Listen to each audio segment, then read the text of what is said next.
I, you! if ye be ready to take on the Outer Banks, and everything Blackbeard be ready to throw at ye, can I hear ahoy? Ahoy! Ahoy! Ahoy! It's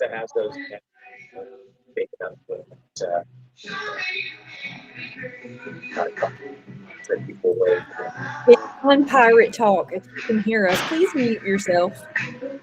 I'm trying to find the mute everybody button, but I'm struggling. Sorry about that. Thank you so much, Captain Gammy Glowfingers. I am better at other things than Google Meets. I'm Megan, everyone. It's very nice to meet you. And I just wanted to welcome everyone, introduce a couple of people. Coach Caleb is our head coach with Team Wicked Bonkproof, now Ironroot Distance. He's going to take on the first half of the meeting. And then Priscilla is our race director who's on the call this evening. She's going to be answering all of your calls. I'm sorry, all of your questions. And then we have some of our ambassadors on as well. I know we have Captain Gammy Glowfingers. Thank you for kicking us off with such enthusiasm. And then we also have Steve Epifano, SoCal Scallywag. He's going to be helping us out with, if you've got questions in the comments. He has run the race before. We have Salty Ginger, Jackie. She's going to be fielding questions. Captain Hangry Huffman, Jason. And then we have our volunteer ambassador, Caitlin, is on. So she's going to be fielding questions from that perspective. And then we've got Captain Weirdbeard running John, but he is working at the moment. And so I wanted to give them a thank you before we get started for all of the work that they have done this season. Real quick, just to go over the schedule, Coach Caleb is going to talk about the taper and race week. And then Priscilla and I are going to talk about the details of aid stations, some stuff about mandatory gear and gear check, and then answer any questions that you all have pre-submitted. You can submit questions in the chat as well, and we will get to those. The ambassadors can help me out with that as well. Something real important that I just got literally 15 minutes ago. I have the location for Friday packet pickup. So I'm going to drop that real quick in the comments. There you go. That's in there now. And then I will absolutely send out a recording of this video. We'll obviously send out that address and all the important information tomorrow for packet pickup.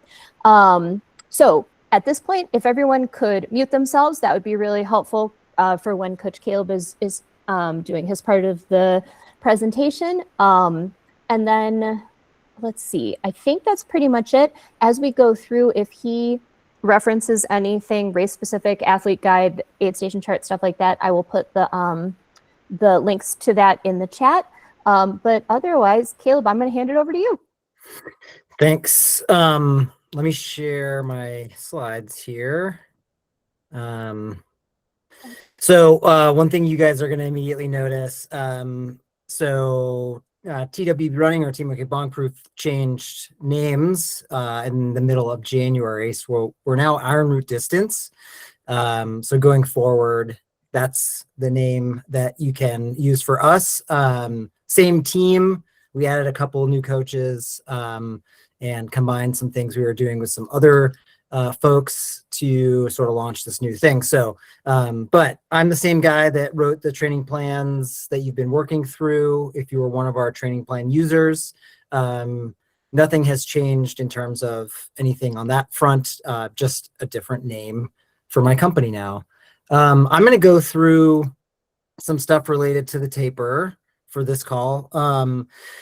If you were following one of our training plans, your longest long run would have been last weekend, 3 weeks out from race day. And so you probably did your longest long run this last Saturday or Sunday, or maybe the plan you were following had your biggest long run 2 weekends ago, and maybe you did a double long run this last weekend.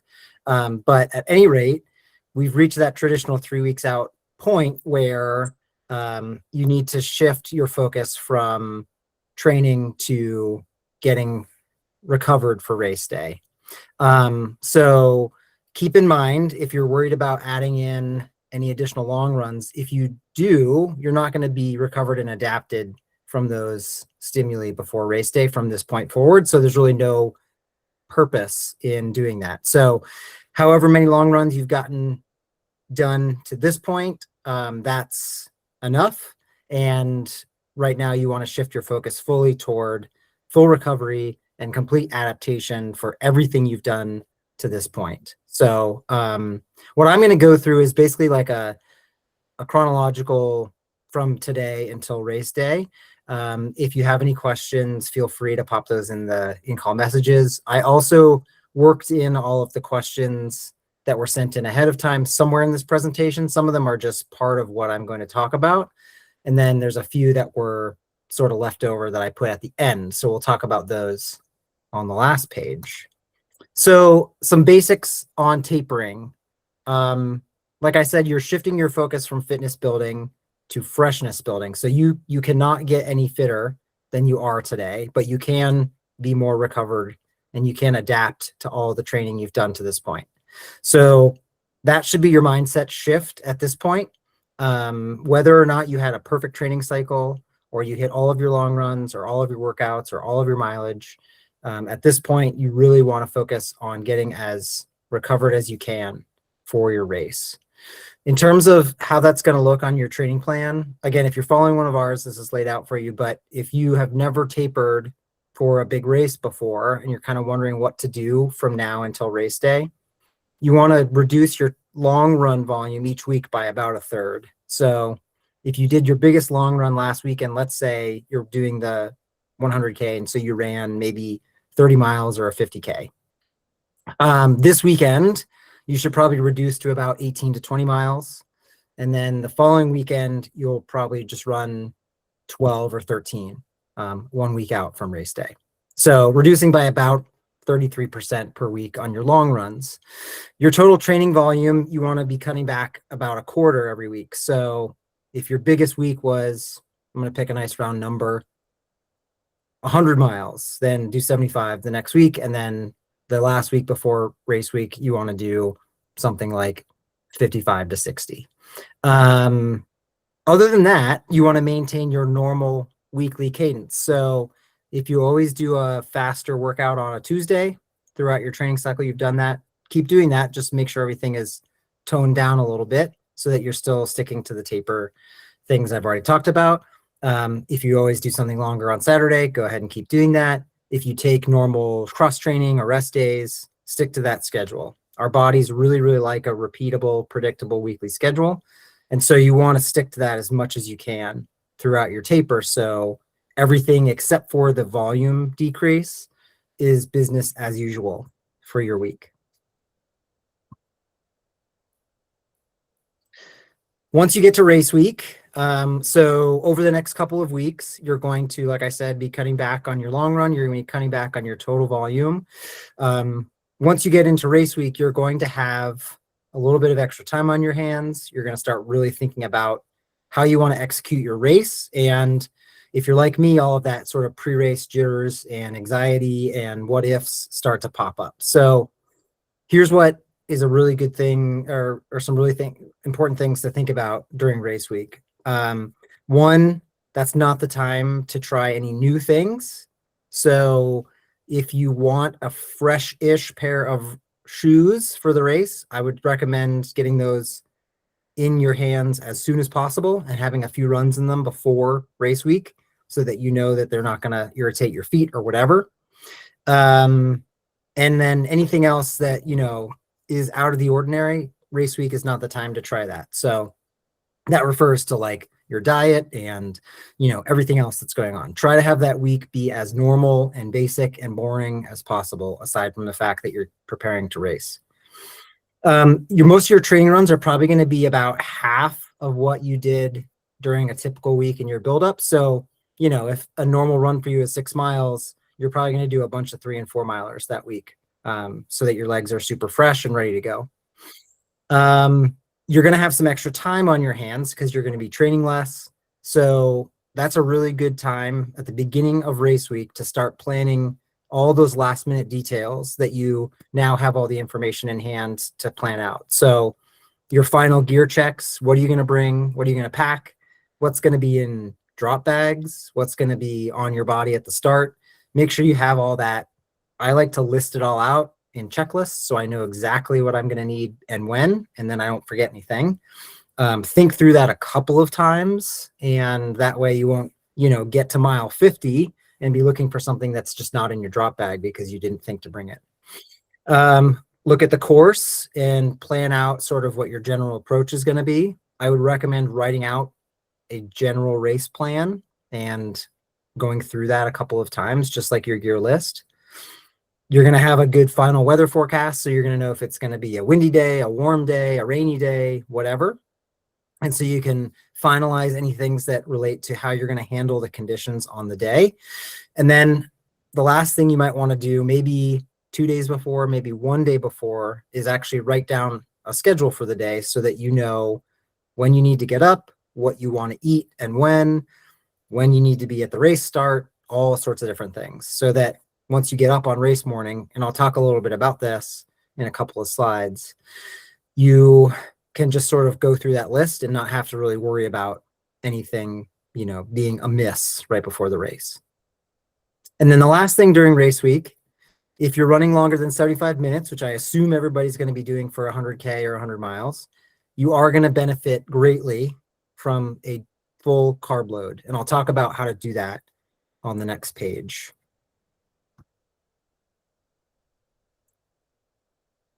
All right, so carb loading. You may be familiar with this for marathons. It gets talked about a little bit less for ultra marathons, but again, anytime you're going to be out racing for more than 75 minutes or so, you do want to go into that with as high of a glycogen stockpile in your body as possible. So carb loading is not necessarily just adding a bunch of extra carbohydrates to your normal diet. It's really replacing calories that normally would be non-carbs, so fats or proteins, with carbohydrates. And so the best way to do this is to have a 4-day loading window. So for a Saturday race, that means Tuesday through Friday are your big carb loading days. And on those days, try to make about 75 to 80% of your daily caloric intake carbohydrates. And so that may mean you're substituting out things that normally would be protein or fat, like, whatever it may be during snack time or lunchtime or whatever, with more carbohydrates, things like rice and bread and potatoes and sweet potatoes and all the things you can get your hands on. All sorts of carb sources are good, even if they're refined, simple, quote, bad carbs from a nutritionist perspective. And the more close you get to your actual race time, the more you might want to switch to those less complex carbohydrates. So it's easier to get more calories in your body without having things like fiber and all those other sorts of things that come with whole carbohydrates, like whole grains and sweet potatoes and things like that. So in the last day or so, you can definitely aim for things that are more refined and sort of cheat things like gummy candies and sugar cereals and white bread and whatever else seems palatable at that point. And then when you get to basically like the end of the day before your race, so Friday before a Saturday race, that's when you sort of end your carb load and you switch back into whatever is tried and true for you in terms of a pre-race dinner and a pre-race breakfast the day before, the right before the race. And I see there's a nice post in the messages from Megan about some carbs you can get your hands on right before the race. All right, so again, just the general rule with carbs is, eat your normal daily caloric intake, whatever works well for you. Just replace things that are usually not carbs with carbs, so you get to about 3/4 or so of your total calories from carbohydrates. And then go back to what works for you the night before the race. The last day, you might be traveling. You might be already out in the Outer Banks and just waiting for the race to happen. So you may have some time on your hands. There are some things you definitely want to make sure you do or don't do in the last 24 hours before a big race. One, this is really important, only consume things that you know and trust. So, don't try a random place for dinner that has some sketchy things that you're not totally sure about. I like to prepare a race dinner if I'm traveling, and do something that I could either reheat or prepare in a hotel room or at an Airbnb or whatever. Reducing your fat and fiber intake that last day can really help with preventing morning GI discomfort on race day. So simple is best, plain basic stuff. There is no real secret to a best pre-race dinner or breakfast. These are both instances where you just want to use something or eat something that you know and you trust and you've done before all of your training long runs. If that's, a list of things that work well for you and you just pick one, great.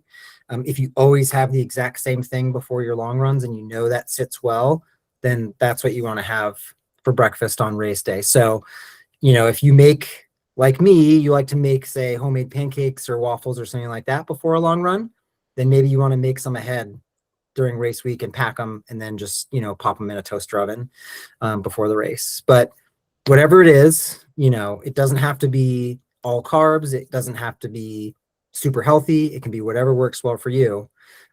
Just make sure that you have it available on race morning. A big, huge rule with me and my athletes is we do not ever take NSAIDs. So this would be Advil, this would be Aleve, any off-brand ibuprofen or anything, naproxen. Those are all non-steroidal anti-inflammatories. Please do not take those within about 24 hours or so before a race. Those medications are metabolized and handled in your kidneys.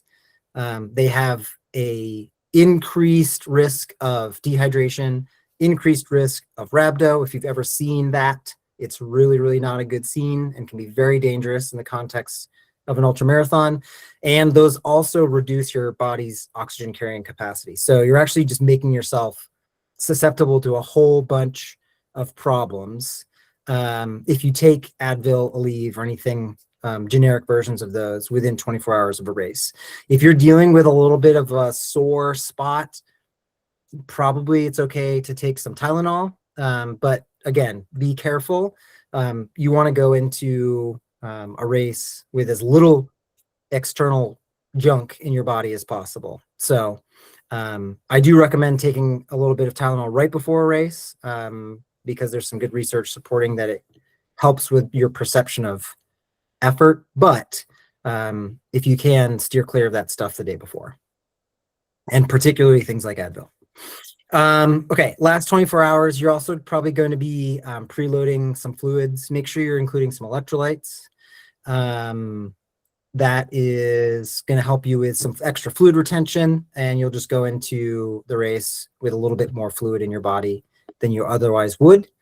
And then lastly, and I like to do this the evening before a race, check and recheck race gear. You've probably already dropped off your drop bags at that point, but review, and if you haven't done so yet, write out your race day schedule and your plan for sort of how you want to attack the race. So I'll talk a little bit about what that might look like on this next slide. Any questions about that last day?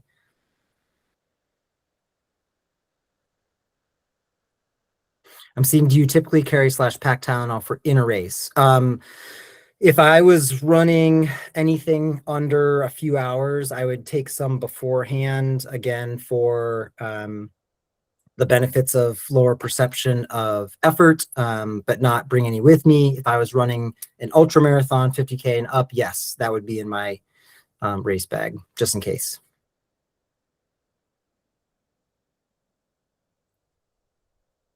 And Alexander, I'm sorry to hear about Aleve and your Achilles issues. That's no fun at all.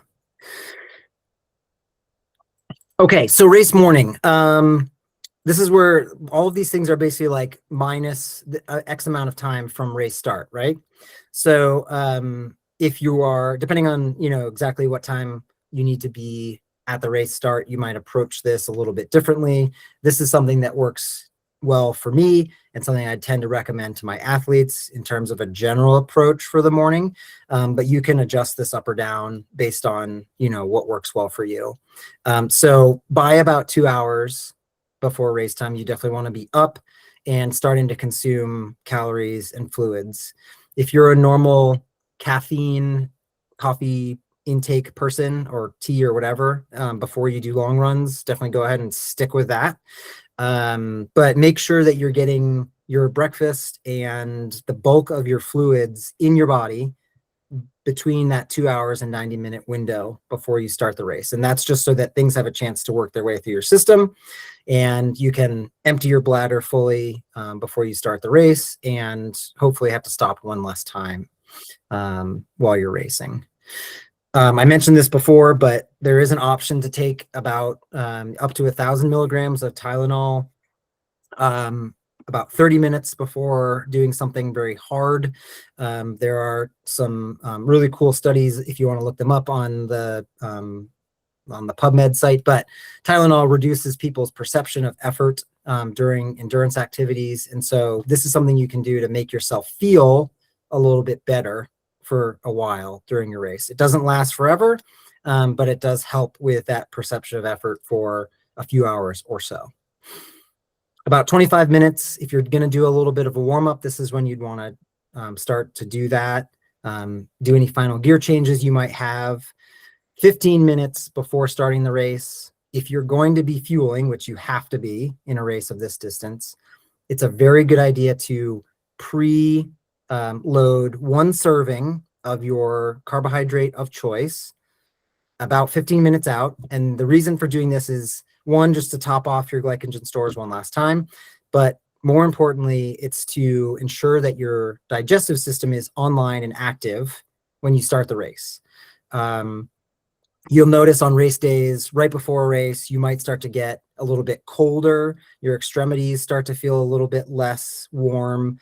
And if you haven't put anything in your gut in a while, just like your body is taking blood from your extremities and putting it into your big muscles for what it's about to do, the same thing can happen with other systems in your body. And your digestive system is one that it tends to want to push offline.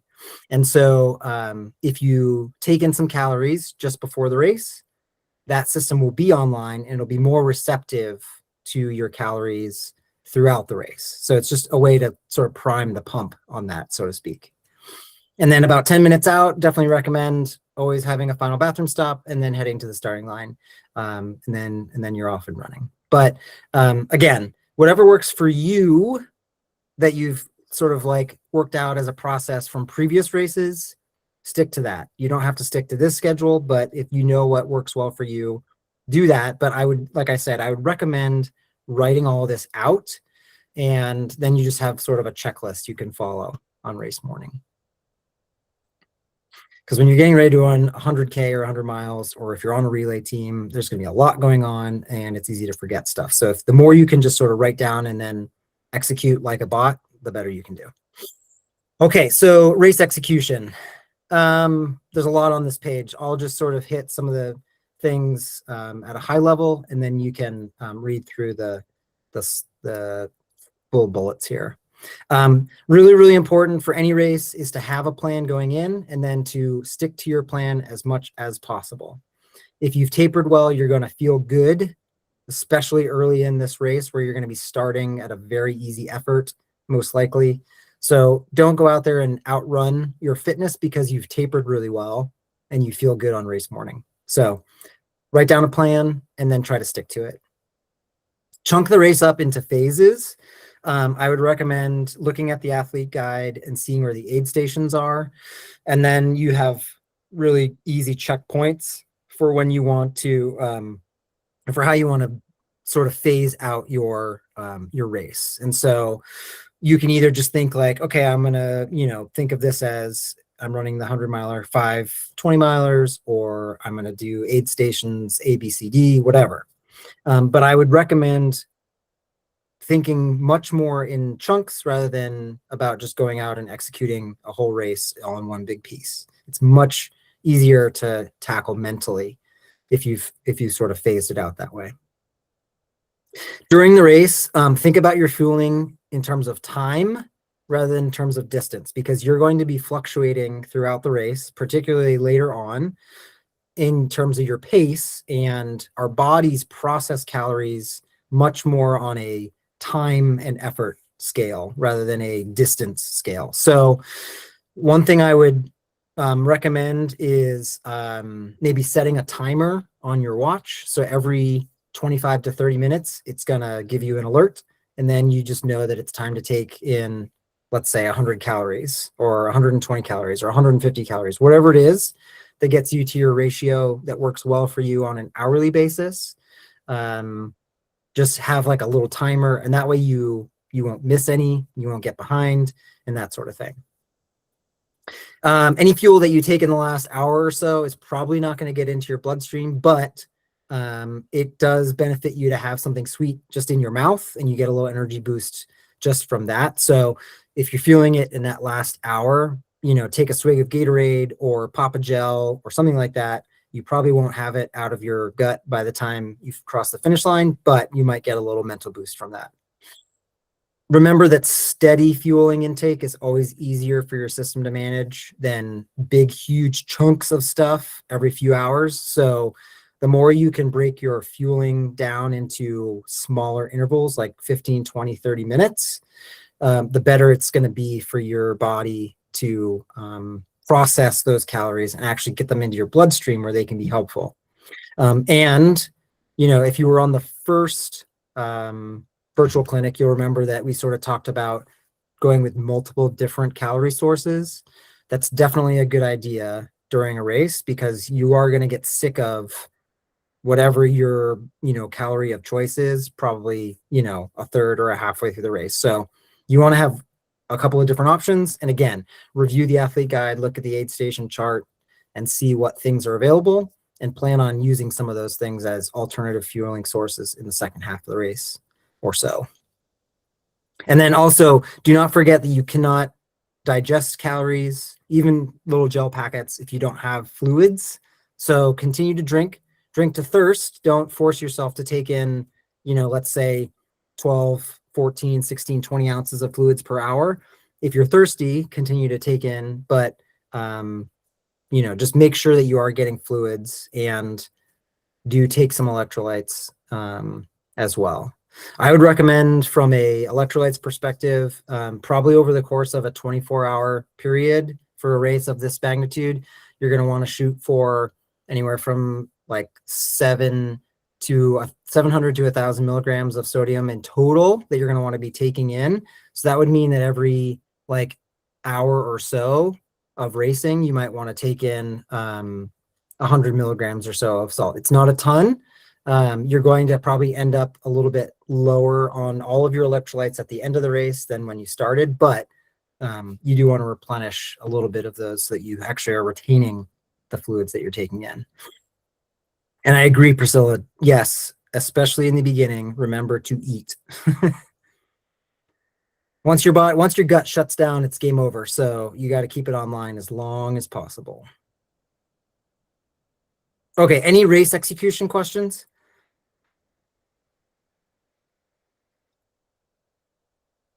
All right, a few additional Q&A things that were sent in ahead of time.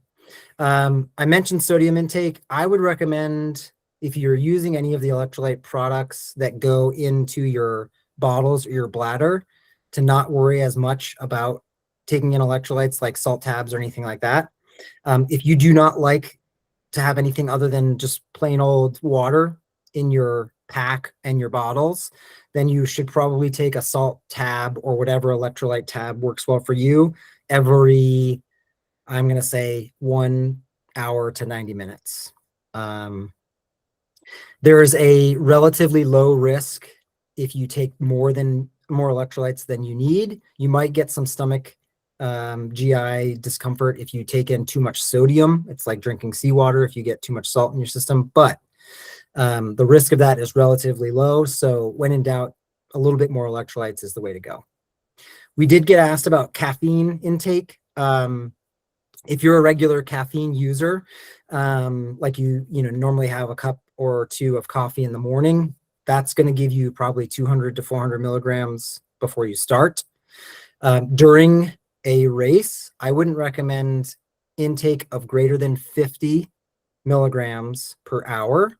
And once you get above that, you're going to start to have some issues with just the way you feel. It's going to increase your the diuretic effect. And so you're going to be losing a lot more fluids. So I would probably, if you're planning to take caffeinated gels, only do that every 2 or 3 at max, but definitely don't take caffeine with every fuel serving that you're taking. It's okay, once you get into the night hours and you stop at an aid station, if you have a cup of coffee or 2, if things are available, just be careful with that caffeine intake so that you're not putting yourself in a position where you might get in trouble. Okay, we always get this question, for 100K, why is the longest long run 30 miles? Or for the 100 miler, why am I only running 35 miles on this training plan? How am I going to get from half or less than half of the race distance to finishing 100K or 100 miler? So there's a couple of things that go into this. One, I just want to assure you that 30 miles is a really good last long run for 100K. It is plenty of miles. If you got through a 30 miler, you're going to be A-okay for 100K.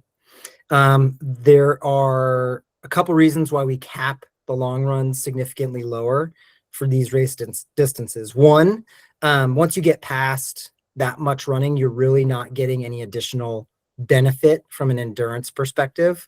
So the risk of something going wrong once you get beyond those mileage targets goes up, and you get very, very little extra benefit. It's a big diminishing return situation.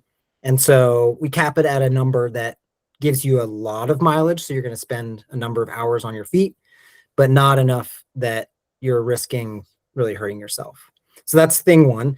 The other reason why we cap the long runs here is because while you're doing these training cycles, you're accumulating a lot of cumulative fatigue throughout. And so every time you're doing a long run, think of it as preparing for the last X miles of the race rather than the opening X miles. So when you did a 30 miler during your peak week on tired legs, after doing a workout earlier in the week and all those other things, what you were preparing for is, let's say, miles 60 to 90 of the 100 miler or miles 20 to 50 of the 100K. And so getting beyond that is just a little bit extra. You're going to be tapered, rested, and ready to go on race day. And so you're not going to get into that same sort of physical and mental state as you were in those last long runs until much later on in the race. So you will be okay. Just make sure you're fueling and sticking to your plan and staying within yourself, and you'll have a good day. We were asked what crewing strategies have we found to be most successful with this race. I'm going to talk in general about crewing. There's 2 things that I think are really important here if you're working with a crew and you want to give them some instructions, or if you are managing the crew for an athlete. First, just like I've said with a bunch of other things, please have a plan and try to put as much of that down in writing as you can. If the athlete and their crew write out where they want to be when, what the athlete is going to need at those times, and all of that, then you're going to be in a much better state. So because once you get into the middle of the night on a 100 miler, the runner is just trying to get from point A to point B. Their brain is going to be mush, and they need to rely on their crew to do the things that they knew ahead of time they were going to need at that point. So plan ahead, and then try to stick to that plan as much as possible. The other thing, if you're managing a crew, if you're like the crew chief or you're crewing solo for somebody, just remember that your most important job is keeping that athlete safe and making sure that they are moving forward in a way that is going to be, lead to a good outcome, but also not put them in a position where they're going to be in trouble. So think first and foremost about your athletes' well-being as a crew chief, not sort of like pushing them beyond their limit. If they need to take a break, tell them to take a break. If they just need some more calories or they need a little push, go ahead and do that. But just approach everything on the crew in terms of safety for the athlete first, performance second, and things are going to go really well. But, like I said, with a bunch of other things, make a plan and then try to stick to it until things kind of go sideways and then deal with that. And Priscilla says also have hidden treats. That's a good idea. And then lastly, what to expect and how to manage wind and sand. So that's going to depend a little bit on the forecast. I can tell you from doing lots of training, like on the North Carolina coast, it is going to get windy sometimes. There are going to be stretches where you feel like you're running on a treadmill because you're going to be running straight and it might be dark and you might have a headwind or a crosswind. So the best things I can say for managing the wind and sand from a sort of like race management perspective, bring a lot of extra socks and put them in your drop bags. It's really, really nice to like get a sandy pair of socks off your feet and just toss them away and put on something completely nice and fresh. I really, really like the toe socks, like the Injinji brand or any others like that, because they prevent the sand from getting between your toes and causing blistering and other sorts of issues. But having extra fresh socks and extra fresh shoes in your drop bags is really helpful. If it looks like it's going to be a really super windy, like couple of days, you might get more sand sort of like blowing into your shoes. People have had some success with like putting a little bit of like duct tape on the outside of their shoes to prevent some sand from getting in there, or you can wear gaiters or long socks or things like that. You might also want to just run with like a buff that you can pull up over your face if it's really super sandy and windy. But again, from the best way to manage this is that accept the fact that it might be sandy and windy at points, have some extra little bits of gear that can make you more comfortable. And then, it's just one more thing that this race really fun. So you'll manage it fine. Just plan ahead and you'll be in a good spot. All right. I don't want to take up too much more time because it's past 7:30. Any questions that I didn't cover or any other general questions about how to handle the next 2.5 weeks and how to handle race day from a coaching perspective?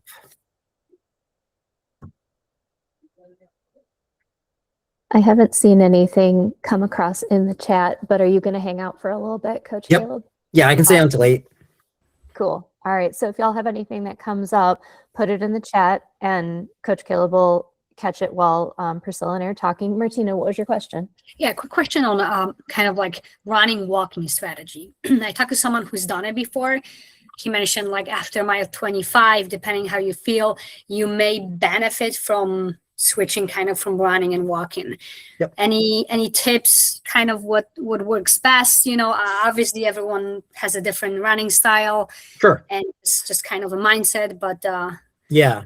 I mean, we talked about this a little bit during the first virtual clinic, and I said, the best thing to do is to practice it a little bit with some of your longer runs. Mm-hmm. So if you found a approach that works well for you, then stick with that. But everybody, for the most part, let's say, the vast majority of people running 100K or 100 miler are going to have a slower second half than a first half. It's just the nature of fatigue. And so you're absolutely correct that shifting into a run walk strategy is a really good approach. There's a couple ways that you could do it with some technical assistance.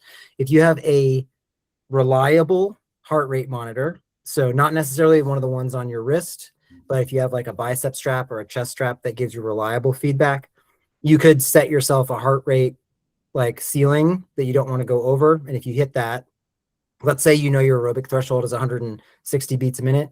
If you start to approach that, you would say, I'm going to take a walk break until it gets down to 120, and then I can start running again. That's one way to manage it.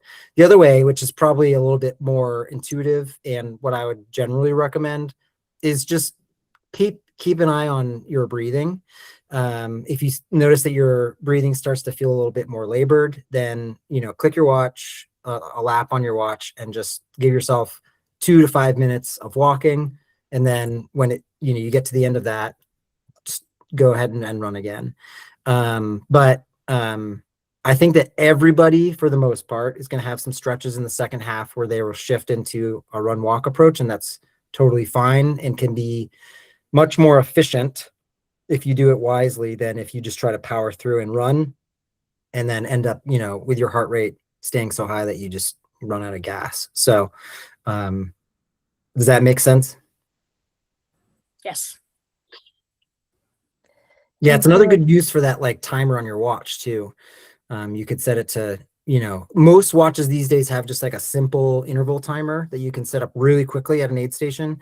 And you could just tell it, okay, I'm going to, for the next, like until I get to the next aid station, I'm going to try to go, I'm going to run for 8 minutes and then I'm going to walk for 2.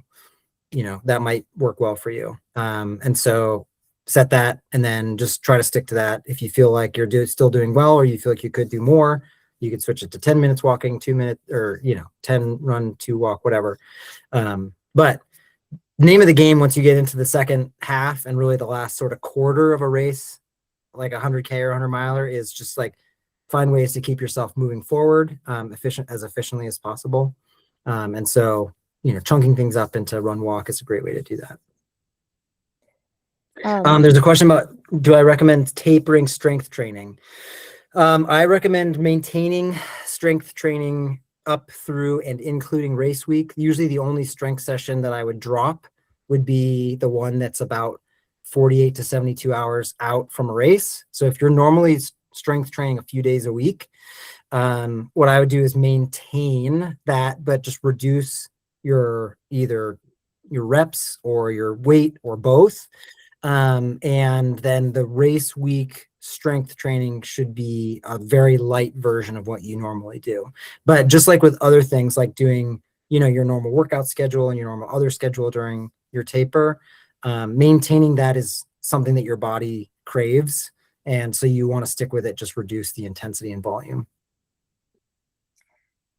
And Caleb, Joseph had a question about pacing, but that might be a good one to take into the chat just because I assume you're going to have some back and forth. Yeah, sure. Happy to talk about that in the chat. I can scroll back up and try to figure out, because it's going to be very, very person dependent. But anyway, I don't want to take up too much more time. So if people have other coaching questions, drop them in the chat and I'll respond as well as I can. You are fantastic as always. Thank you. Thank you. I'm going to stop sharing and mute. Let me know if there's anything else you need from me. All right. So Priscilla, we're going to turn it over to you, and let's talk about aid station charts and how we actually go through the aid stations, because we got quite a few questions about those. We always do. So Will you share it? I have it, but you said you were going to. If you'll share the one that's on the website, that'll be great.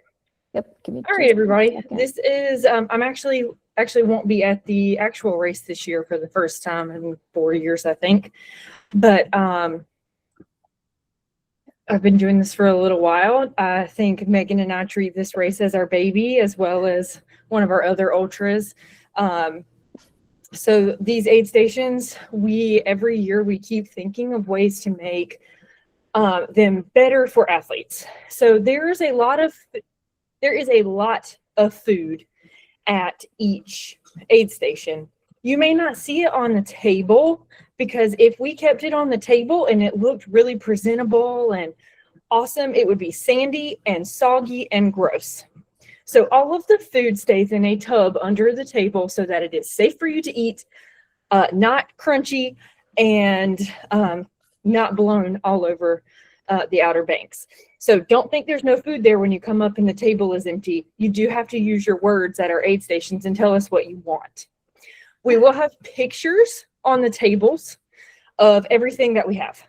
So usually now we're making some new signs. In the past, we've had menus, but we have like written on them. Now we're changing to, we have menus with pictures on them. So before you get to the aid station, you will see pictures of what is coming up in front of you, so you can kind of have an idea. Another good thing, if you're carrying your phone, you can have the aid station chart on your phone. Or I've seen people print it out and stuff it in their pack. If you need something to focus on, you want to know what's next, like I have to have a gummy bear. When do I get a gummy bear? Having an aid station chart with you or easily accessible is the way to go. When you come into an aid station, even if you have a crew and you're not eating anything that we have, you have to check in. So first thing you do when you come into an aid station is come to the table and say, hey, I'm number 222. I'm checking in at 304. We write it down on a piece of paper. We do have technology there that scans your bib, but we do not have them at every aid station. So if your family is waiting for you at aid station 6, I can call aid station 5 and say, hey, when did you see 222? Oh, it's been 3 hours. We need to go find 222 is napping on the side of the road somewhere. So it's really important that you check in and that you check out when you leave, even if you have a crew, even if you're not taking food. There are not porta potties at every aid station. That is also on your aid station chart. Really important that you know where the porta potties are, so that even if you don't really have to go, you might want to try to squeak one out if you aren't going to see a potty for a little while. There aren't many places to hide on this course except at night. Do know that you may have to, sorry, I think I froze for a second. You may have to wait at a porta potty, especially at the beginning of the race. There's only one potty at each station. It's okay. Take a deep breath. If you're in a race, as Megan would say, just pee on yourself. Not that big of a deal. We all stink anyway. It's okay. But know that you're probably going to have to wait at a potty, at least in the beginning. We're way more spread out closer to the end. If you are racing, if you are like, I'm going 100% the whole way, if your crew meets you at like the aid station door, they can check in for you. Like, that's athlete 464. He's running to the car. I'll tell you when he leaves. That's perfectly okay. We just want to know when you come in and when you go out. Again, when you come to the table, if you are taking our food and fluids, we will help you fill your bottles. Again, as you get more fatigued, we know you're tired. We want to help you. We want to take care of you. I can't tell you how many packs I've taken off people's backs because they're just like, you'll fill this for me? And I'm like, oh, please, that's what I'm here for. Let me fill your bottles. Just tell me what you want. So let the volunteers help you. They want to take your packs. They want to give you a break. There will be chairs at every aid station. There's not going to be 50 chairs. We can't carry that many. So know that you may have to wait for a chair if you need to sit down, but there will be chairs available for you. When you, if you have any allergies, there's also an allergen warning at every aid station of what you can have and what you cannot have. If it's gluten-free, if it's vegan, whatever. We always have vegetarian options at the aid stations. If you're gluten-free, you need to look ahead and kind of prepare for yourself. I'm gluten-free, always carry my own food or have food in my aid station bags. So just be prepared for that. If you have a food allergy, you need to look ahead and plan for yourself. I think you got it all. What to say? What did I miss? No, you got it all. We were just going to go through real quick and point out on the chart a couple of things. We're not going to go through the whole chart, but we put the link for the aid station chart in the chat. It's been in the last couple of emails. We just wanted to make sure everyone understood kind of what we're looking at here, right? So aid station 1, that's at mile 10.2 if you're running the 100 mile. Obviously the 100K has not hit that because they haven't started yet. We give you the location, we give you the coordinates so that you can just share this with your crew or pacers or family or whoever if they're trying to meet you somewhere. Those coordinates will open in Google Maps, right, Priscilla? Yes. And then parking information, real important, y'all, because if you get us in trouble because you park somewhere you're not supposed to, that will... Or permit. Right. And then it shows you where the relay exchanges are, relay teams. Drop bags are in this column here. You see your first one, 100 milers at 18.9. And then my 100K runners, you see your first one over here at mile 6. And then obviously 100 milers, you can also stop there at mile 44.6. Priscilla, you want to explain manned versus unmanned aid stations? Sure. And one other thing, I just want to, if you haven't been to one of our races, kind of what drop bags look like. We usually, now we are in the Outer Banks. If the wind is horrific, we can't always do this, but we try to have a tent with the bags under the tent with chairs under it. So you can sit in a chair, empty your bag, get what you need. Your bags will be under a tent regardless. There will be a volunteer there. All you have to do is tell them your number. They will help you, or just say, read my bib. I don't know who the hell I am right now. That's fine too. But they do need to know who you are and that you want your bag, and then they can help facilitate that. And then Also, they will, oh, go ahead, Priscilla. Sorry, when you're done with it, make sure that you tell them that so that they can put it in a pile so we can make sure it gets back to you at the finish. I did just see a pop-up in the chat. We do put out little trail signs that have potties on them, like toilets, at public restrooms along the way. So if we do not have a porta potty at certain aid stations, there is usually a public restroom in between those, and we try to mark those if we know they're there, or if we try our best to mark all of the public potties that you can also use. And then, Manned versus unmanned. hold on real quick, because Okay. there's a question from Emily.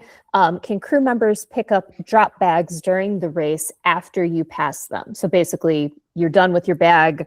Can someone come pick it up? That is extremely helpful. If they will take your drop bag, that is very helpful for us. So yes, please let them take your drop bag. Even if they come later and they're like, hey, athlete 236 came through an hour ago, I'm going to get her bag. A-okay. It's more helpful for us. Yeah. And then just pointing out, everyone, those drop bags, when you're done with them, go to the finish line. So if you are going to put your headlamp from the morning into your drop bag and then think you're going to use it again once it gets dark again, that's not how it works. You have to have another headlamp. So now, Priscilla, manned versus unmanned aid stations. Okay. Manned versus unmanned. So if it is a manned aid station, there will be volunteers there to help you.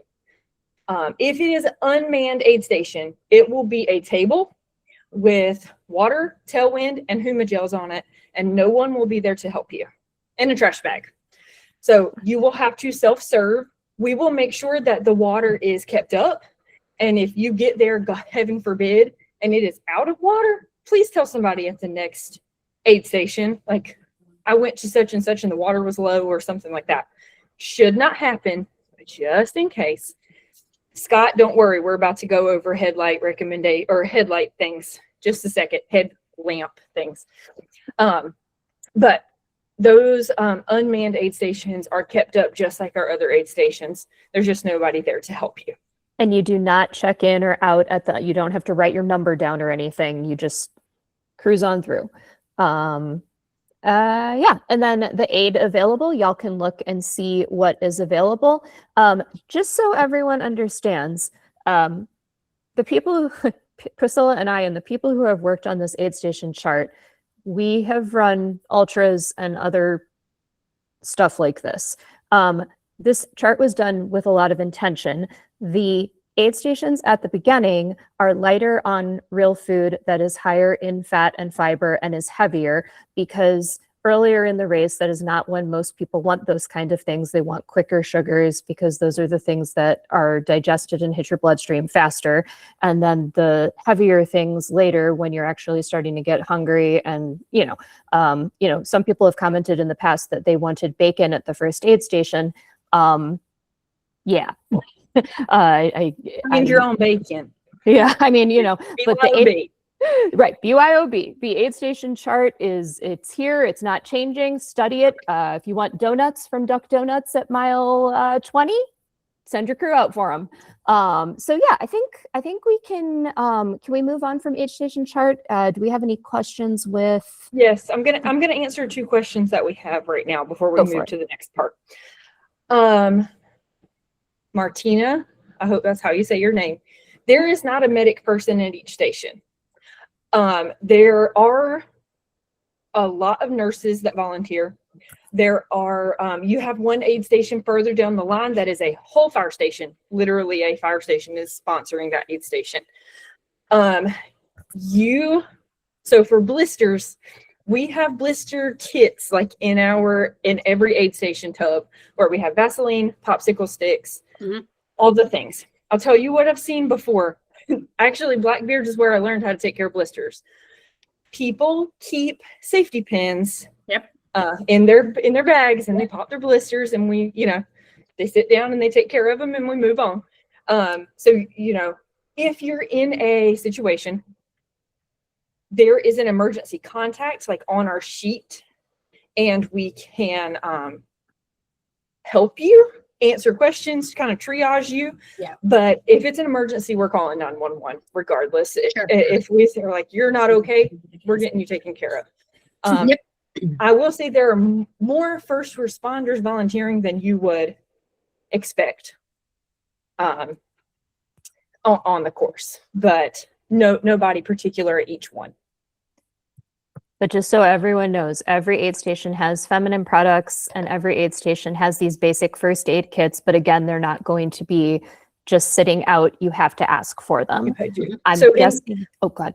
I will say in our first aid kits, we have, now this is saying that somebody hasn't used it before you, right? We don't carry enough for 400 people, but we'll have bandages, of course, antiseptic wipes, alcohol wipes, Vaseline, popsicle sticks, electrolyte tabs, salt tabs, feminine products.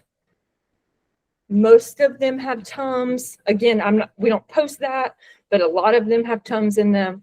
Ice packs, as much stuff as we could fit in a box, we have at each aid station. So if you're in a pickle, you're going to be okay. We can take care of you. We have it. And if it's not at the aid station, one of the staff members near you will have it on their person.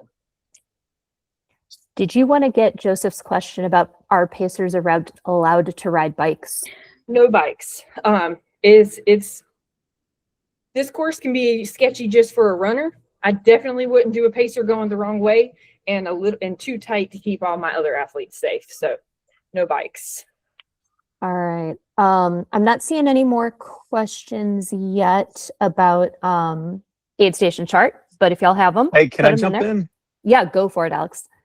On the highway parts, don't wear headphones because you don't know when a truck is gonna get antsy. There's a lot of trucks in really anyone, but there's been a few close calls, and I've seen it where a surgeon actually, in a race I did, the Florida Keys 100, a surgeon got hit by a car and lost his arm. So that's maybe worse. That's about the worst thing. So just keep 1 ear listening to the cars and just be worried about where you are on the line, because some of the people get antsy about passing, and they might hit you from behind if you're not paying attention. Probably good advice in general, even if it's just to hear what a volunteer is trying to say or a race official. Let me say this too, because I've seen it. If it has rained a lot, the roads flood. Okay, we're in the Outer Banks. It's flat as a pancake. If not below sea level, it's going to flood. You cannot run in the middle of the road. You just have to run through the puddle. It sucks. I'm sorry. You have to follow pedestrian rules, or we will pull you off the course because you're going to hurt yourself or the people around you. It is extremely important that you follow pedestrian rules. I know it sucks. I've been there too. You cannot run in the middle of the road. Some people, I will say, once it gets dark, they get on the sidewalk, and it may be on the opposite side of the road. We don't care about that. You do what makes you happy. Follow pedestrian rules. When you're on the road, you are facing traffic. You're being safe. Yeah, there you go. And You're then running against traffic, Nicholas. So cars are facing towards you. Stay to and the then I guess let's get this question. Let's get a couple of these right now before we go on to required gear. Can a pacer wear a light backpack? Basically, can you mule? Can you carry Yes. items for your runner? Yes. We got that. Okay, that was easy. So we were going to talk about mandatory gear. Priscilla, I'll share that screen. You want to talk about it or you want me to? Oh, I will. No problem. Sweet. All right. 2 headlamps. So we check this at packet pickup. So this is, let me say, this is what we require. This is the mandatory. This is not what I'm going to suggest. Okay. 2 headlamps or flashlight with extra batteries, 1 reflective or light up vest, and 2 red flashing rear lights with extra batteries. Put a spare headlamp in every single bag. Have a spare, like if you wear a light up vest, put a reflective vest in one of your drop bags in case your vest dies. It is really, really important for you to be seen. When it is dark there, it is pitch black. You will not be seen without it, and we will pull you off the course if you don't have it because it's unsafe for you. And I don't want to be that person that says, I'm sorry, your headlamp died. I can't let you go on. So you need an extra, when you are running at night, you need a headlamp on your head and a headlamp on your person in case that headlamp dies. Because if we see you without a light between aid stations, we will make you get off the course. That is not to be an asshole. We know you trained hard for this. That is to save your life. So just be aware of that. You always need extra. If your light up vest dies, all light up vests also have reflective things on them. So you're okay until you get to the next station if you want to change. But you have to have extra headlamps and rear lamps on your person to make sure that everything is smooth sailing between stations. Yeah. And then I lost it. Pacers also have to have, if they're with you at night, they have to have on a headlamp and a rear lamp and a reflective vest. I say night, that also means early morning. So when 100 milers start, you will also have to have that gear on. And then you will have to have it again when it gets dark. Which sort of is Martina's question. How soon are you required to start using reflective or light up vest, and for how long? Dawn and dusk is safely what we say. So once you can see the sun, you can take it off. Once you need to have it before the sun goes down, because if you're caught between aid stations when the sun goes down, hold on 1 second, sorry. If you're caught between when the sun goes down, you're going to be in trouble. So just make sure you're aware of timing. Spencer, what's your question? Sorry, thank you. I just have clarification on the lights, just to make sure that I'm getting everything correct before I'm coming down there. So you said headlamp on, an extra headlamp, like that doesn't have to be on like my waist lamp or anything. That could be in my pouch. I could be in my, just keeping, okay. And then you said backlight. That's the 2 reflective lights, the one in front and one in the back. You're talking about the backlight. That's a reflective light, or not the reflective light, excuse me, the flashing red light. Yes. Okay. Cool. And if you have batteries that fit in those 2 lights, you don't have to carry a spare on you. I'm just saying, no, you just have to have 1 light on your head and 1 light on your back. But I don't want your light to die between stations and then we pull you off because you didn't have extras. That I try to use an abundance of caution so that you're safe. That's perfect. Thank you. Yeah. And everyone, Martina, please take a picture of you looking like a Christmas tree. oh man. A couple of things. I thought that this was helpful. We had a conversation about this because we always get a million questions about specific items. So the purpose of the gear is this: the headlamp or flashlight, you can see the terrain. The reflective light up vest, whatever, either of those, we want cars to be able to see you, And then the red flashing rear light, we want the cars coming up behind you to be able to see you. So essentially, if your gear accomplishes that goal, then you're good. If you're really not sure and you really want us to take a look at it, you can email me. I'll put my email in the comments. And then Priscilla, do you want to go over gear check real quick? Like how to do it? For gear check, you can bring your gear Friday night. Literally, we just see that you have those headlamps, you have those tail lamps, you have batteries, whatever your backup plan is, and that you have a vest and that they're all acceptable. You can do that at packet pickup if that's what I would do. So you can go ahead and pack your bags and have them ready on race morning. But if that's not what you decide to do, that's fine. We can check them on race morning.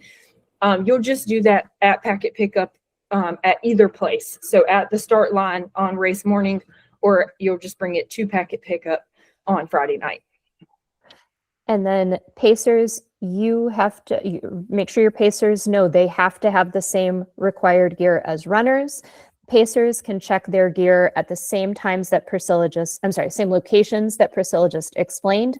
You can also have them checked at the aid station where they're going to join the runner by a volunteer, but I mean, that is fine, but I would tell them get there plenty early so that they are not holding you up because the volunteer will prioritize helping the runners before checking gear. So just make sure if they're going to do that they get there plenty early. I think that pretty much covers mandatory gear and gear check. Does anyone have any questions on that before we move on? We need to change our little spelling error we got there at the bottom of the page that I was texting you about. Cool. Can pacers share safety gear? For example, our runner has 2 pacers. Can they share? Oh, absolutely. If they can figure out how to coordinate it.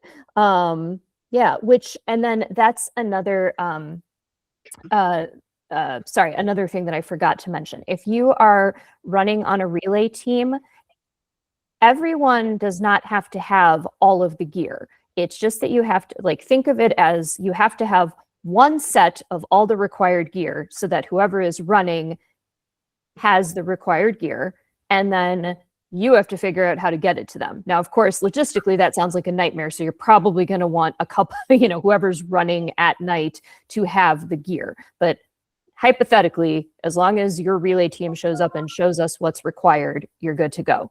Any questions? All right. While we're on relay teams, that one thing we didn't say, mark the hell out of your car. Mark your car good. We will have pieces of paper where you can put your team name. That's not good enough. If I was you, I would take all kinds of window chalk and write what you are. Even if you have a crew, it's helpful if they write on their vehicle. Again, not necessary, just helpful for people as we're driving down the Outer Banks, all 400 plus crew of us, to know who's with us, things like that. And it makes it more fun for the runners, Yes, if the cars it is a morale booster. Yeah, you can get some of the battery-powered LED Christmas lights and deck out your roof rack. If you've got cowbells and you're cowbelling out the window for the runners, that's super fun. But Nick asked, do our cars need to be marked for our pacers driving them? They do not. Again, that's just, it is nice because we know you're with us. Not a requirement. For relay teams, it is a requirement because they need to be able to park at restricted places. So that helps us know that we need to make sure that they're in there. Yeah. All right. So I think we can move on real quick here. I will be the momentary Debbie Downer here, but I feel like we need to make sure that we are being thorough. So y'all can see, you can see my screen, right, Priscilla? Yep. Okay. Athlete guide. It is important that we go over the cutoffs. Yeah, and I just want to make sure we are being thorough. So it's on page 5, I think, course cutoffs. We don't need to delve into them in detail. Just make sure that you are aware of the important information. Yeah. Any questions? I mean, good. All right. This is not new information. But let's see. All right. So I think we can kind of move on from that. We had a couple of questions specifically about wind and sun and sand. We got a lot of really good recommendations in the chat from a number of the ambassadors. We had a participant from last year who was saying, you know, if you're not used to high winds, sand, or salt air, be prepared. She knew that it was, sorry, I don't know. They knew it was beach and that the sand was going to be an issue, but didn't anticipate the salty winds. And so I didn't know, but now I do. Sunscreen, chapstick, plenty of body lube, and body, you know, a lot of people said body glide, sand in your shoes. So, you know, sunglasses with clear lenses, lots of body glide, changing your socks. We've had a discussion on and off about gaiters keeping the sand out of your shoes. If someone wants to drop a link to what gaiters are, that would be helpful. I do want to add one little thing. Go ahead, Megan. Go ahead. Oh no, I'm just laughing at Alex because he's basically saying let someone else run in front of you and block the wind. And 100%. then I said that too earlier. Let somebody run in front of you and block the wind. 100%. Strategy needed. Or be nice and alternate. That is the nice way of doing it. And then Scott, I love it. Crazy question, but does it work for sand to KT tape around the top of your socks for the sand? I mean, the problem is it's still, even if it doesn't get in your socks, for your sock. it's going to get in your yeah, like you'll still kind of feel it in your shoes. I think the best, Caitlin, sand will be everywhere. Yeah, and then also Steve says no. Steve, do you want to give a little more detail about why strongly advise against? I mean, I just think one, it'll be a little bit. It'll probably, if you have hair on your legs, it'll mostly pull your hair out. So, and then it'll be a pain to get your socks off because every time you take your socks off, you got to rip off the KT tape. So, yeah, any seconds that you can save at the aid station is for the better. Perfect. All right, and then Priscilla, I'm sorry, did you have something else that you were? I did, but I don't know what you said, so I can't remember what it was. Must not have been too important. Okay. They all right. in your aid station bags because just wiping your face off to just have a fresh face will feel fantastic. Yeah. Baby wipes. Tom asked if anyone had a funny ultra story to share that was pre-submitted. Did Madison? Thank you.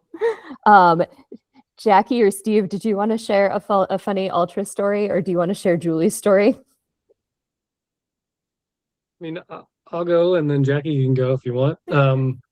So I do a lot of 200s too, and I was doing the Cocodona 250. It was my first year doing it, and I had thought I really had a conversation with a woman in a fur coat at about mile, I don't know, 180. I thought it was like 2 o'clock in the morning. I thought it was weird that I was talking to a woman in a fur coat. And then my wife is really convinced that it was probably a coyote or some sort of animal that was out there because she's like, it's 90 degrees. There's nobody walking around at 2 a.m. in a fur coat. So sweet. So hallucinating is fun. Hopefully you all get to do it at some point. You know, I guess I'll share Julie's story real quick because it's sort of a cautionary tale for pacers. Her tracker stopped working in a race, and I guess that's a good way or a good segue to tell everyone that for the most part, the cell service is actually pretty good in the Outer Banks, right, everyone? Yeah, I'm getting a lot of nods. I can never remember because for most ultras, the answer is you are going to lose service. You will probably not lose service during this race, which is helpful. If someone is tracking you, we will release the Race Joy tracking information during like the week before or during race week. So you will not see Blackbeards in Race Joy yet if someone is trying to start preparing the tracking information.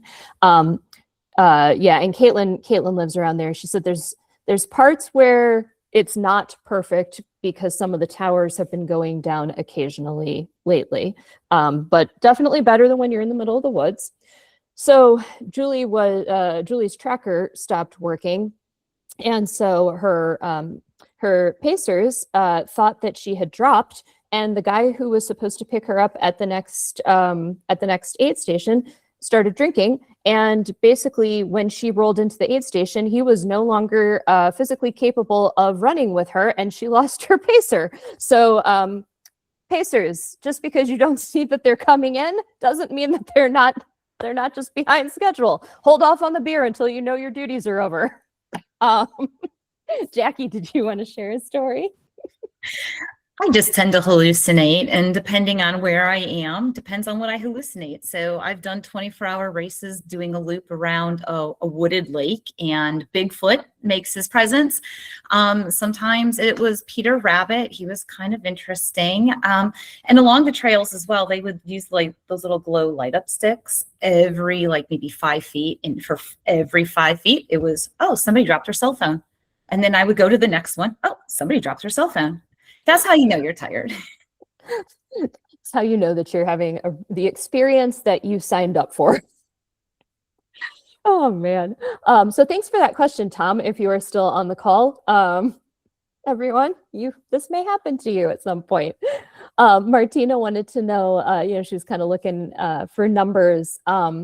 We have 154 people signed up to start the 100-mile. That is definitely a record. Last year, there were 126 signed up to start. Of course, not everyone will necessarily start.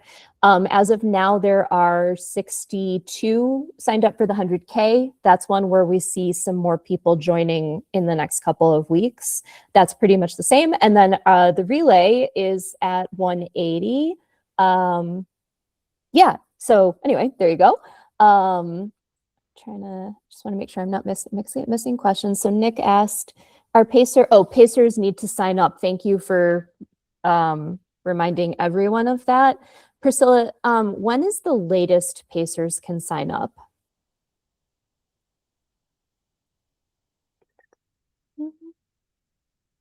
I might have lost Priscilla. I'm going to put the link to, I heard footsteps around the middle of the night, nobody around. I'm going to put the link to the pacer registration in, sorry, my computer is freaking out on me.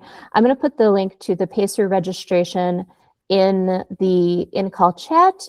I am 99% sure that people can sign up to pace right up until either Friday or here. All pacers must register by March 21st to receive a pacer bib. So that's Friday. And I don't think we let people sign up. I'm not sure about day of, Nick. I will check on that, and I will, let me see if I can just text Priscilla. Oh, she had to put the baby to bed. I will text her real quick. And if I don't get it, I will put it in the email that I send when following up at the end of the, I'm sorry, tomorrow, not at the end of the call. Joe is saying, commenting on, yeah, little cell phone reception issues. Oh, the 20th is Friday, isn't it? That is correct. I think that is an error because, oh, by March 21st. Okay, so we're just saying at some point on Friday. I think is what that means. Yeah, and then everyone, I think at this point we've pretty much answered any questions from the, what do you call it, the RSVP. If you have any questions, you can drop them in the chat. You can come off mute. If you want to leave, that is also fine.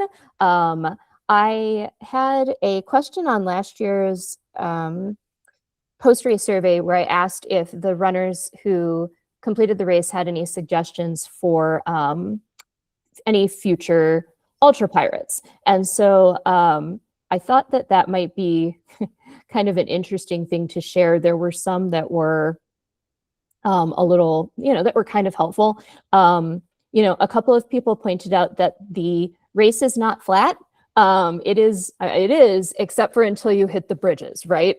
The bridges are just a little more noticeable because the rest of the course is flat. But their only point was, just be ready for it. Thanks, Caleb. You were awesome. We really appreciate you.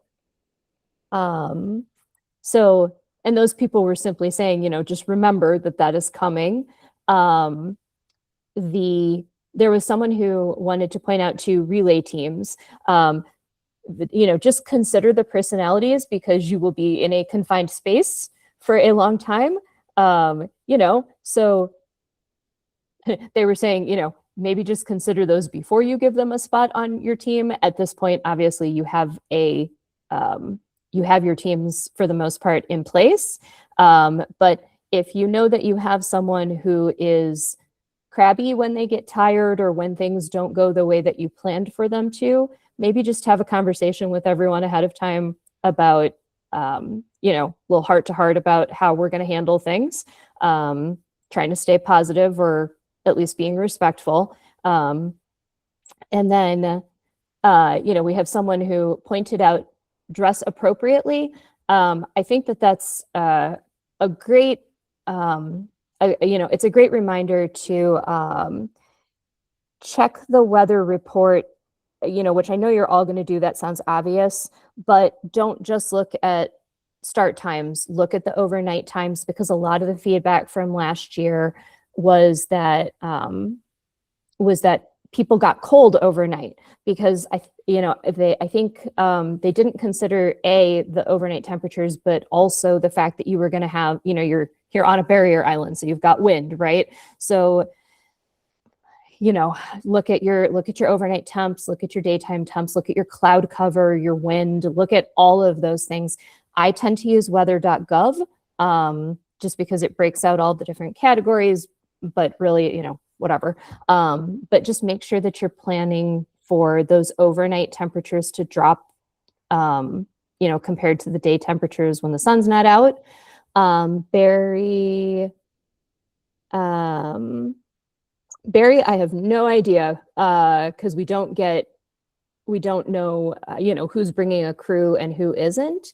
But we've never heard, had any issues with crew vehicles in the past. We'd like to keep it that way. So if y'all could make sure you share the rules with your crew, that would be fantastic. Martina said, is there an easy way to check the course? Do you mean just to look at the course and see where things are? Yeah, you mentioned like the bridges, right? So I'm like, Yeah. No, I got you. If it was me, I would go on. So you're doing the 100-mile, right? Yeah. Okay. So here, I'm dropping the link in the chat there you go. On the website, of course, for both distances, we've got the links that take you to Strava.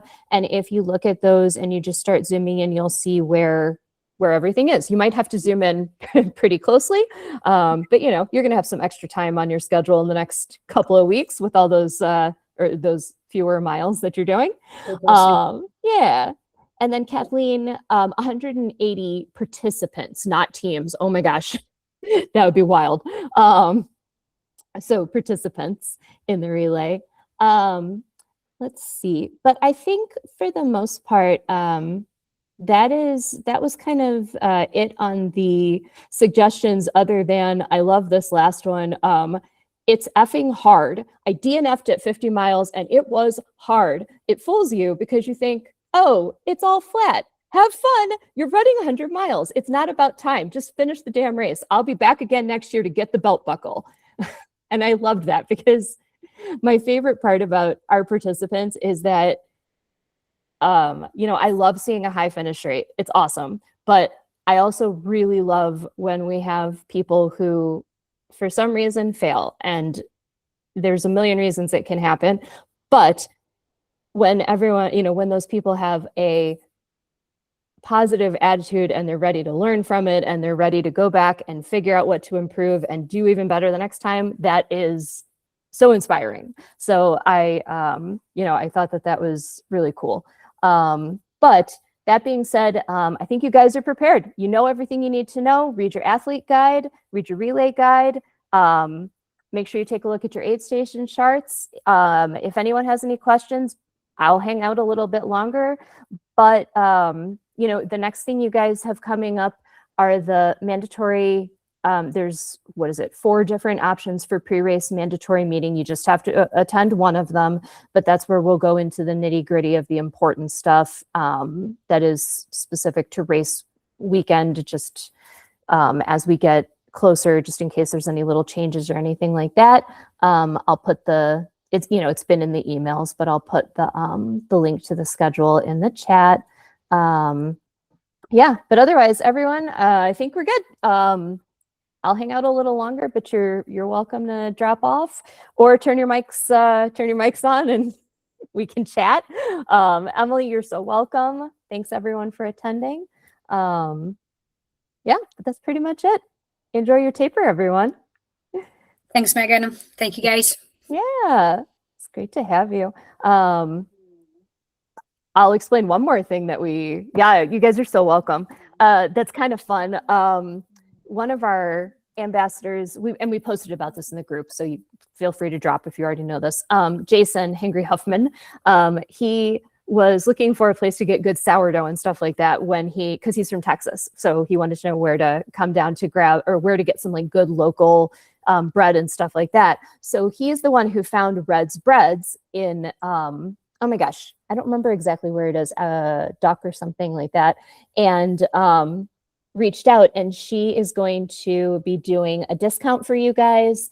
And she's going to take orders ahead of time so that if you, when you come in, she'll do pickup on either Thursday at the host hotel in Kildare Hills, or she'll do a Friday pickup at Packet Pickup. But her food looks ridiculous, like sourdough bread and cinnamon rolls and cookies and just, oh my gosh, it looks so good.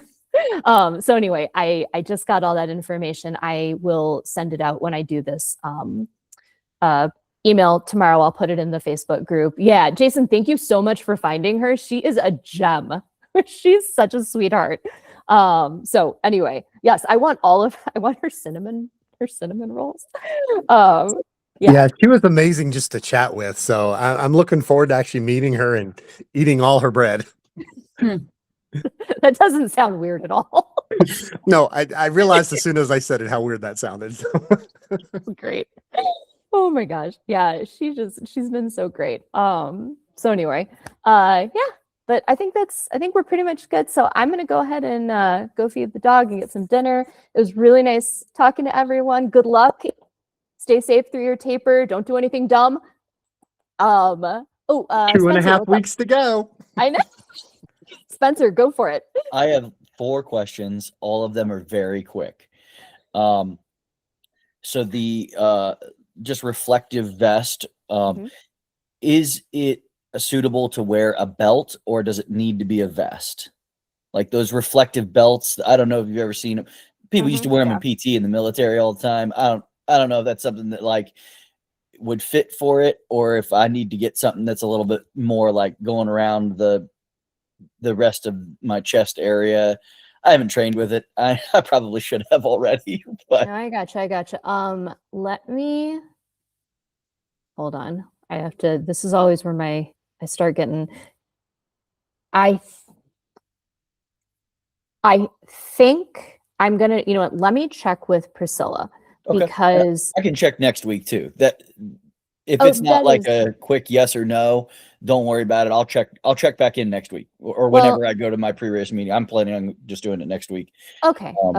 So I'll check then. Keep going. My second question, it's and I may have missed this. I tried looking all through the guides. I tried and read them really well because I appreciate all the work you all put into them. It says pacers are good. Yep. At what point can they start? 0.00001. Okay. That's what it looked like, but I just want to clarify, make sure I know. Yep. Third question is that it said in the guide, support vehicles need to have like your names and everything. Is that just for relay, or is that That is just for relay, but yes, sorry, it's just for relay. okay. But That's what it sounded like. Yeah. I thought, hey, look, this is my first road ultra, Okay. Yeah. real road ultra. So I was like, hey, it would make sense, but I would want to make sure I let my crew know, because I got my parents during the day and they're not going to stay up past 6 o'clock in the evening. And then my cousin's taking over with her husband, and she's going to be running with me. She's going to be anyway. So Yep. Okay. Gotcha.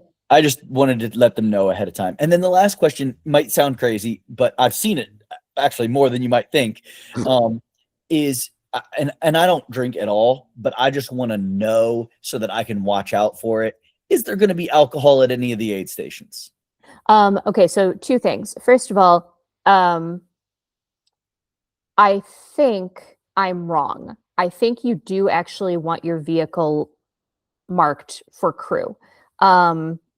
So I'm going to confirm that, or no, I know that you do. Sorry. I thought that Priscilla said you don't, but I think that she is incorrect. Because in the athlete guide, it says support vehicles must have their racers or team's name and bib number clearly visible. So that's what I saw too, and that's why I wanted to clarify. Yeah, yes, you have to have, it needs to be labeled. Plus, at our other 100-miler, we ask all of the vehicles to be labeled. So yeah, okay. So then, my official answer to your question is no. My unofficial answer to your question is I don't know what volunteers are going to bring on their own. Yes. And with the theme of it being pirates, like I could see them being like, hey, especially overnight, they're having fun. I want them to have fun. I just thought, hey, I'm going to ask ahead of time. That way I'm thinking ahead that at 2 a.m. and somebody says, here, this is going to rejuvenate you. And I go, no, actually it will not. Yeah, no, well, here's what I'll say. I know better than to do that. And a lot of our volunteers are very seasoned, and a lot of them have worked this race before, but we always get new people. Of course, every race, you're always going to have new people, and they may not necessarily, they may not realize that not everyone, you know what I mean, is yes, you know what I'm trying to say. I do. I understand what you're trying to say. That's why I just trying to get the vibe more than anything. I really appreciate that, because I know that you can't always control and there could be somebody. Gosh, I was at mile 20 in a marathon one time, and some people had champagne out on the course that they were just handing out to runners. And I was like, first of all, how is that like financially feasible for you? Because I can't imagine. Good for them. Yeah. But second of all, like, it's mile 20. We're not even at 25. Like, we're not even close as far as a marathon goes. So anyway, all good. I just wanted to feel out kind of what the vibe was, and I figured the best way to do that was just to have a conversation. Yeah, so. Let's say this. This is not Javelina 100. Definitely not. You're not going to see, well, I'm sorry, I shouldn't say that for sure. You probably won't see any butts, but, and actually I think maybe the best way I can explain it is that, like, there's definitely, everyone definitely leans into the pirate theme, but I really like that a lot of our volunteers and people that come out on race weekend are actually pretty experienced or seasoned. Like, we can't plan it that way, but luckily that's sort of what we have started to get. So, awesome. Yeah, it's pretty cool. So anyway, there you go. No, that's perfect. Thank you so much. That answers all my questions. I really appreciate y'all, and I will see you next week or in the next couple of weeks here. Good luck. Stay safe. Thank you. All right. Have a good one. Bye.